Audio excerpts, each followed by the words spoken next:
This is my VX SS Commodore, and unfortunately, something's f***ed. Every time I drive the car and put the power down, this happens. And then let off. So join me for the next couple of weeks as we diagnose and repair whatever the hell's wrong with this thing. Today's episode, we're doing the subframe bushes. I thought this was going to fix everything. It did not.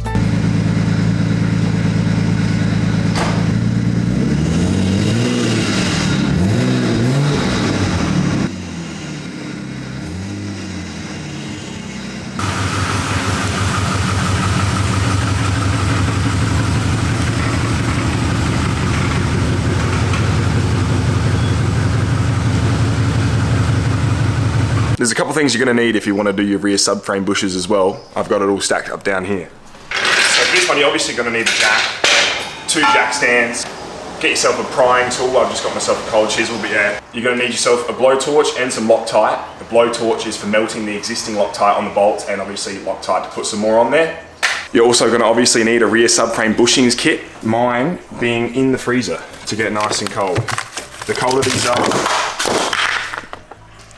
these are, the smaller they get and the easier they'll slip into the holes. And of course, a socket set with a breaker bar to break that bolt. And one last thing before we get started, I am nowhere near a mechanic, so I'm gonna show all my f***ups and everything I get wrong.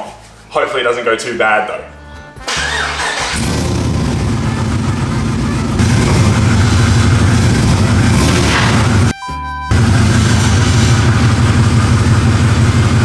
Got the rear wheels up and some planks so I can jack up the car from the rear diff.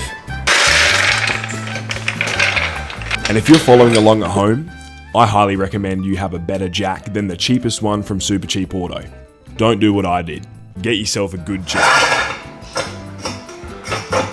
The benefits of jacking up your car by the diff is that that's all we have to do now. When we take the rear subframe bushes out, you need to support the subframe, but you can do that from the diff. So we're gonna leave that there and get cracking on these bolts. The subframe bushing should just be ahead of the rear wheel here.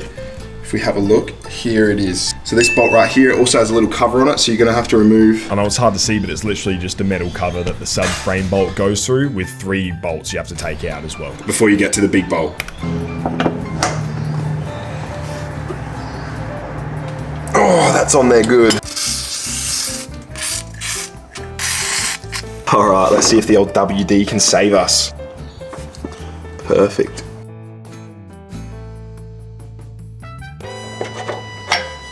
One down, 2 to go on this side.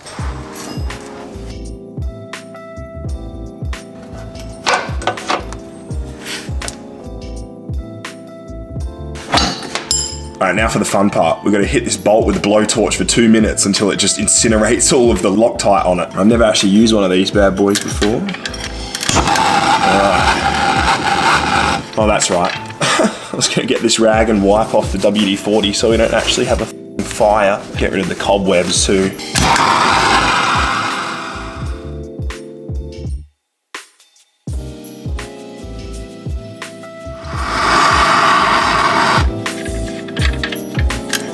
Wow, there's a lot smoking out of there. I realise that bolt's probably going to take a fair while to cool down, so I'm going to work on getting the 3 other bolts undone on the other side. I called a mate and he said I had to take the bolt out when it's hot, so we'll see if I have to reheat it or not.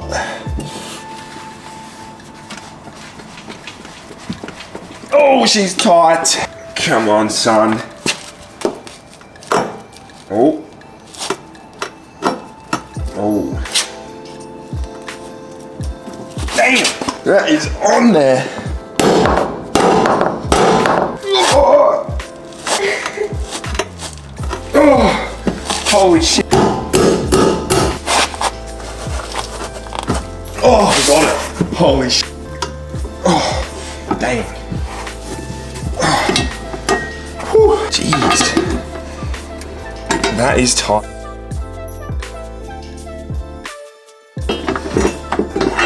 Oh yeah, look at that. Oh yeah, that subframe is cooked. So I got my chisel. Let's see if we can work this puppy out.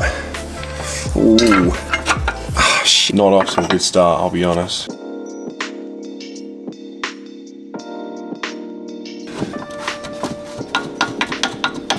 Gotta come out soon.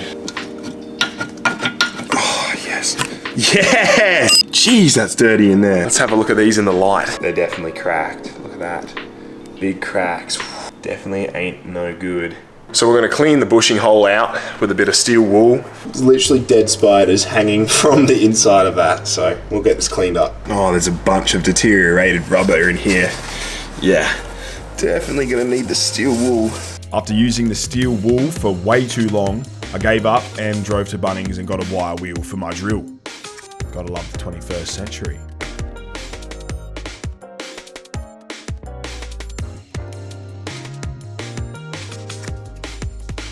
We got ourselves a wire wheel for the drill. Too easy. Also picked up some lithium grease because we're gonna have to grease the bushings and the subframe bolt which goes back into the car. So let's get started.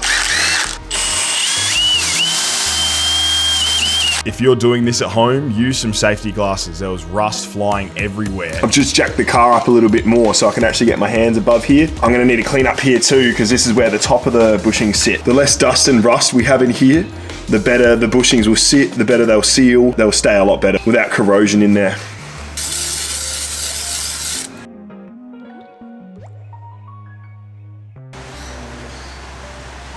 One frozen bushing. Try to be quick so it doesn't heat up too much. Oof. I wonder how bad this is to get on my hands. This whole time, I thought that actually getting the bushing in was going to be the hardest part. I thought I was going to be using the rubber mallet. Alrighty, do you reckon it's going to go in? Time to shine. Oh shit, just goes straight in. I didn't even need to hammer it or anything. That's surprising. Get the top hat on. Top one feels like it needs some persuasion. Uh-oh.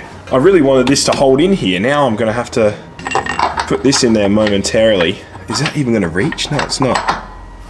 Oh, jeez. The top of the bushing actually has to be clipped through that hole. I thought it wasn't going to go, but it was just so cold that it wasn't flexible, but there you go. She's in and hopefully that should guide it a lot better now. Okay, the sequence for jacking up the car, which I learnt works best for the subframe bushes. Jack it up by the diff, put the jack stands on either side. You can leave the jack on the diff if you want. Once you undo all the subframe bolts, the subframe kind of just swings down a little bit, which is perfect because it gives you enough room to reach your fingers on top to put like the top hat of the bushing on, and you actually have to squeeze it, like I said, through that ring. Once that's done, then you can get a jack and jack up the subframe so it meets again to put the bushing in, that plate, and then when it's all nice and tight, jack it up a bit more so it's all squished down, put the 3 bolts for that plate on, and then from there, the main subframe bolt goes through the middle of the bushing. With the plate bolted in, it guides everything, lines everything up perfectly for the main bolt just to go straight through. I was having troubles because I didn't have it lined up. It was coming in at an angle, it was all crooked, it wasn't gonna work. From the diff, jack stands on either side, bolts out, jack up the subframe, bolts in. That's the quickest way to do it. Watch your fingers. So I'm gonna need to grease this bolt as well. I don't know how much or how little, because I'm not a mechanic, but we've got to grease it and then Loctite. Never used this bad boy before. Clean and dry parts to give best results.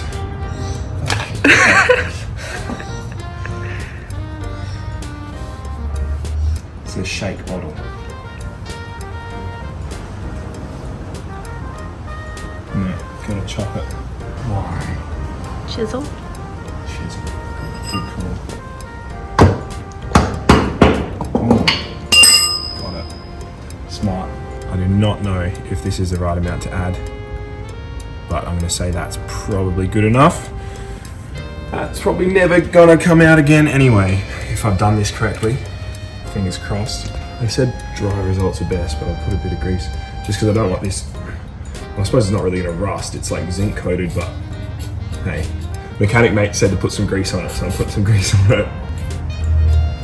That'll do. Maybe. Oh. Stay. Can't forget this. That would suck and be embarrassing.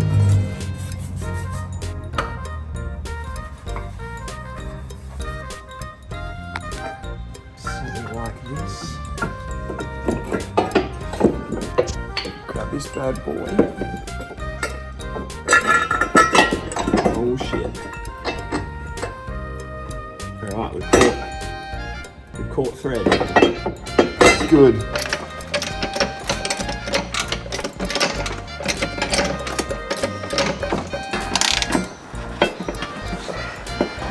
Maybe I just need to get the breaker bar and fucking send it. That subframe bolt just does not seem like it's lined up properly. I don't know what, it's just like it's going and then it's getting tight, but it's not there yet. I don't think I've cross-threaded it or stripped it, but Ruby had an idea before. She said, how about we bolt the 3 bolts on this first and that might line this one up. So I'm gonna give that a shot.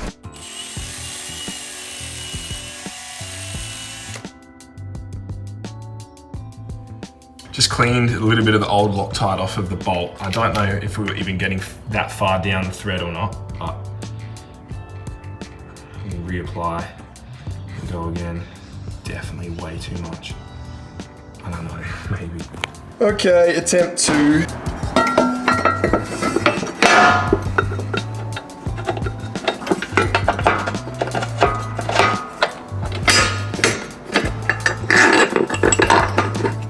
Come on, doesn't want to finally go. Now it's all lined up properly.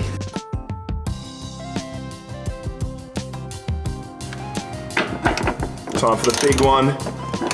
Oh, much better. Oh yeah, she's actually going in. Ruby, you're a genius. Your 2 suggestions have made the biggest difference this whole day. It should be your channel, fuck.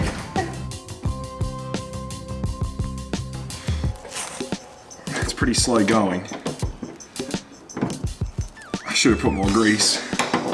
No joke, this long ass bolt took so long to do up with a breaker bar, quarter turn at a time. I need to get myself some power tools. One more. That's probably tight. I don't remember pulling much harder than that to get it undone. On to the next side. One side done. Come on. Here we go. Finished product on one side. Got our sexy and red Nolithane rear subframe bushes. And they are in there. Bloody oath. All done. Time to take the car down and hopefully she still drives.